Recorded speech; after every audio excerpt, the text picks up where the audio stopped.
नई सरकार के टॉप 3 ने कल शपथ ले ली है, लेकिन लग ऐसा रहा है कि सियासी पिक्चर महाराष्ट्र की अभी बाकी है और इसकी वजह है तीनों पार्टियों में। दरअसल जो मंत्रालय हैं, जो विभाग हैं अलग अलग, उनके बंटवारे को लेकर अभी खींचतान वाला मामला चल रहा है। देवेंद्र फडणवीस को अभी शपथ लिए 24 घंटे का भी वक्त नहीं बीता और विभागों को लेकर दावों का दंगल जो सार्वजनिक तौर पर शुरू हो चुका है, मतलब खुलेआम आकर दावे किए जा रहे हैं मंत्रालयों को लेकर। सबसे ज्यादा नजरें गृह विभाग पर, गृह मंत्रालय पर टिकी हुई हैं। इसी गृह मंत्रालय को लेकर ही सबसे ज्यादा पेच फंसा हुआ है और इस सबके बीच शिवसेना विधायक गुलाबराव पाटिल ने बड़ा बयान दे दिया है। वो कह रहे हैं कि उन्हें यानी शिंदे की शिवसेना को गृह और राजस्व जैसे बड़े विभाग चाहिए। दावा ठोका जा रहा है शिवसेना शिंदे गुट की तरफ से, गृह मंत्रालय पर भी, राजस्व मंत्रालय पर भी। इतना ही नहीं, अजीत पवार पर भी जमकर बरसे हैं नेताजी। कह रहे हैं अजीत पवार के आने से महायुति को नुकसान पहुंचा है। सुनाते हैं आपको उन्हीं के साथ ये खास बातचीत। एक बयान था कि अजीत पवार की पार्टी अगर नहीं होती महायुति में तो हमारी ज़्यादा सीटें आती थी। तो क्या एकनाथ शिंदे जी का सीएम होने का सपना था वो अजीत पवार की वजह से टूट गया?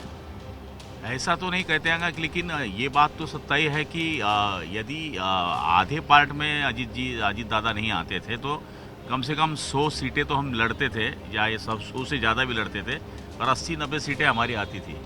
इसलिए निश्चित तौर पर अजीत दादा की पार्टी आने की वजह से हमारे हिस्से में उनका ही हिस्सा अलग से हो गया और मुझे लगता है पोर्टफोलियो भी आधा हिस्सा अजीत पवार को ही जाएगा। नहीं जी, हमें भी मिलेगा और हमारी संख्या बहुत अच्छी है। 61 एमएलए हमारे साथ है, तो मुझे लगता है कि केंद्र में भी हमारे 7 एमपीज़ है, तो अच्छी डिपार्टमेंट, अच्छा पोर्टफोलियो मिलेगा। क्या क्या मांगे?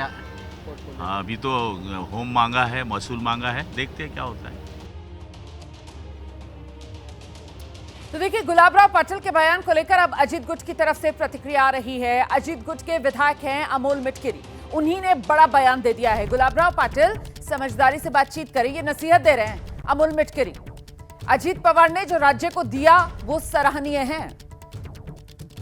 गुलाबराव जुलाबराव ना बने, ये अमोल मिटकिरी की तरफ से कहा गया। ये तो मामला बहुत खुलकर आर पार का आपस में ही महायुति की पार्टियों में देखने के लिए मिल रहा है। इस तरीके की बयानबाजी जो हो रही है, गुलाबराव जुलाबराव ना बने, ऐसी बातें करने से मंत्रालय नहीं मिलते हैं। सुनिए जरा अमोल मिटकिरी क्या कह रहे हैं। कुछ इंस्ट्रक्शन भी गगरानी जी को दिए और ज़रूर हमें लगता है कि सरकार संविधान का अमल करने वाला सरकार है, तो जो कोई यहाँ पे त्रुटियाँ होगी, अभी बाकी होगी, वो जल्द से जल्द दुरुस्त करके नेता एक्शन में दिखाई दिया है। फुल एक्शन में, they are in full action, so full action में है।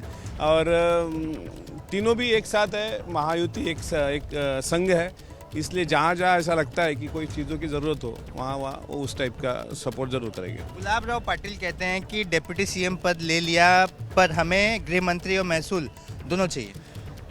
गुलाबराव जी को हमने पहले भी सलाह दिया था कि इतनी आप ये मत कीजिए, गड़बड़ मत कीजिए, गड़बड़ करने से पेट खराब हो जाता है। हम आपसे फिर से रिक्वेस्ट करते हैं कि यहाँ मांगने से कुछ नहीं मिलता, जो कुछ आपके नसीब में होगा वो ज़रूर मिलेगा।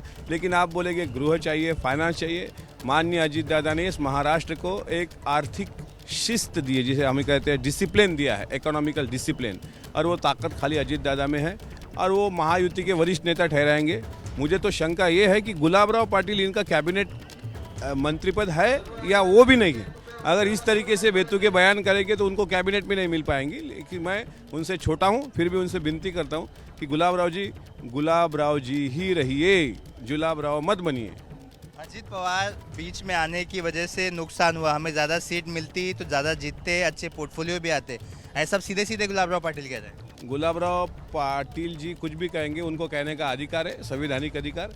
लेकिन मैं गुलाबराव जी को इतना कहना चाहता हूं कि आपका बटेंगे और कटेंगे वाला जो नारा था और 20% जो वोटिंग प्लस हुआ महायुति में, उसमें हमारा बहुजन समाज है, मुस्लिम समाज है, मुस्लिम समाज की माँ बहनें हैं, बहुजन समाज की माँ बहनें हैं। ये जो हुआ वो आदरणीय अजीत दादा का जो सेक्युलरिज्म है।